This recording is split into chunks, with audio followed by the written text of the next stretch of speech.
हाय दोस्तों, आज एक और नई कहानी लेकर आया हूँ। ये कहानी है माँ सबसे बड़ी ताकतवर होती है। दोस्तों, हमने फिल्मों में देखा है, कई किताबों में पढ़ा है, किसी के मुंह से सुना है तो माँ सबसे बड़ी ताकतवर होती है। तो दोस्तों, आज हमने अपनी आंखों से देखा, तभी यकीन हुआ कि माँ सबसे बड़ी ताकतवर होती है, सबसे बड़ी योद्धा होती है, सबसे बड़ी शक्तिशाली होती है। आज छोटी सी कहानी सुनाऊंगा आपको। हमारे घर के सामने एक कपल रहता है। उसकी बेबी छोटी सी है, 3 साल की बेबी है। और जो अंकल है वो अभी लॉकडाउन है तो घर पे ही थे, लेकिन उसकी पत्नी बहुत बीमार थी। वो खटिया से उठ नहीं सकती थी, 3 साल की बच्ची थी। उसको खिलाना, उसके लिए खाना पकाना, उसके पति के लिए खाना पकाना, घर का काम करना, सब कुछ उन्हें करना था। वो खटिया से उठ नहीं सकती थी, वो चिल्लाती थी, तो भी वो उस बच्ची के सामने देखकर वो खटिया से उठती थी, सारा काम करती थी, उस बच्ची को खाना खिलाती थी। तभी हमने देखा कि माँ सबसे बड़ी ताकतवर होती है। उसे कोई भी प्रॉब्लम हुआ, वो कितनी भी बीमार है, लेकिन अपने बच्चों के लिए खाना बनाती है।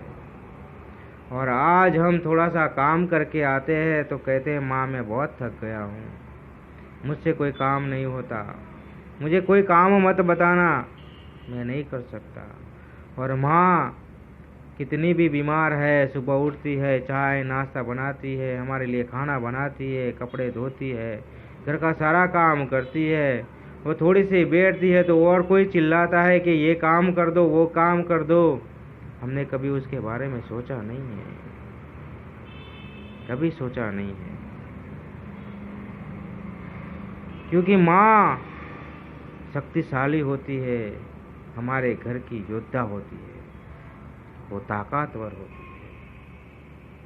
और हमने कभी उसके बारे में सोचा है? मैंने 5-6 दिन से ये देखा कि वो इतनी बीमार है तो भी घर का काम करती है, बच्ची को संभालती है, पति को टाइम से खाना देती है।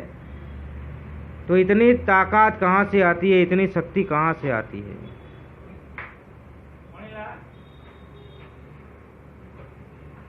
तो मैं सोच में पड़ गया कि सही में माँ ताकतवर होती है, माँ योद्धा होती है। और हम थोड़ा सा कमाने लगते हैं, बड़े हो जाते हैं तो माँ बाप को वृद्धाश्रम में भेज देते हैं।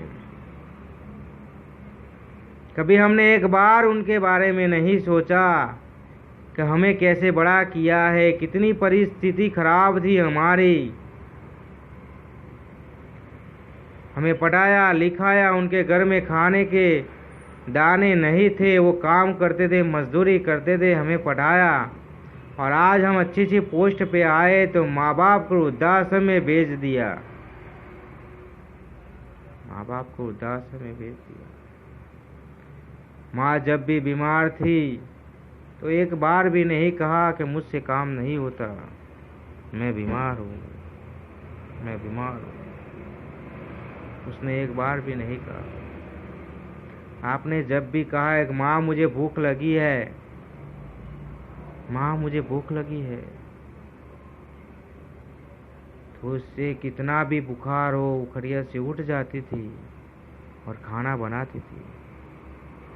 आप कितने बजे भी आए हो, 2 बजे आए, 3 बजे आए, 4 बजे आए, 5 बजे आए, आपने माँ को कहा मुझे भूख लगी है तो माँ खाना बनाने बैठ जाती थी। उसने कहा नहीं है कि मुझे बुखार हुआ है, मुझसे काम नहीं होता।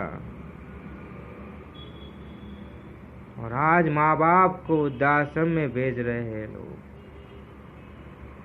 उन्होंने एक बार भी नहीं सोचा, एक बार भी नहीं सोचा।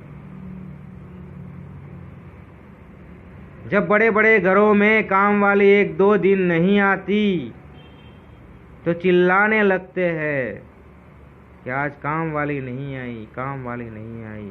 लेकिन माँ ने तो पूरी जिंदगी काम करके दिया है, पूरी जिंदगी काम करके दिया है। और जो काम वाली होती है तो दिवाली में उसे साड़ी देते हैं, मिठाई देते हैं, लेकिन माँ को कभी दिवाली में साड़ी या मिठाई नहीं दी, कभी नहीं दी। जब अच्छी पोजीशन पे आते हैं तो उसे वृद्धाश्रम में भेज देते हैं। तो दोस्तों, इस कहानी बस यही बताना चाहता हूँ कि हम अच्छी सी पोजीशन में आए, कितने भी पैसे कमा ले, कितने भी बड़े इंसान बन जाए, पैसे किसी काम के नहीं हैं। पैसे से आप सब कुछ खरीद सकते हो, लेकिन माँ को नहीं खरीद सकते हो। और माँ बिकती भी नहीं है, माँ बिकती भी नहीं है। और आप नसीबदार हो, नसीब वाले हो कि माँ आपके पास है, आपके पास माँ है। जिनके पास माँ नहीं है उनको खाली कैसे कहो, उनसे बताओ कि माँ क्या होती है, माँ क्या होती है। उनको जाकर पूछो कि माँ क्या होती है। जिनके पास माँ नहीं है, जिनके पास माँ का साया नहीं है, उनके जाकर पूछो। तो दोस्तों, इस कहानी बस यही बताना चाहता हूँ, कितने भी बड़े हो जाओ, लेकिन जिसके पास माँ बाप नहीं है उसके पास कुछ नहीं है। तो ये वीडियो पसंद आए तो अपने दोस्तों में शेयर कर देना। मैं मिलता हूँ नेक्स्ट स्टोरी में। हाय दोस्तों, आज एक और नई कहानी लेकर आया।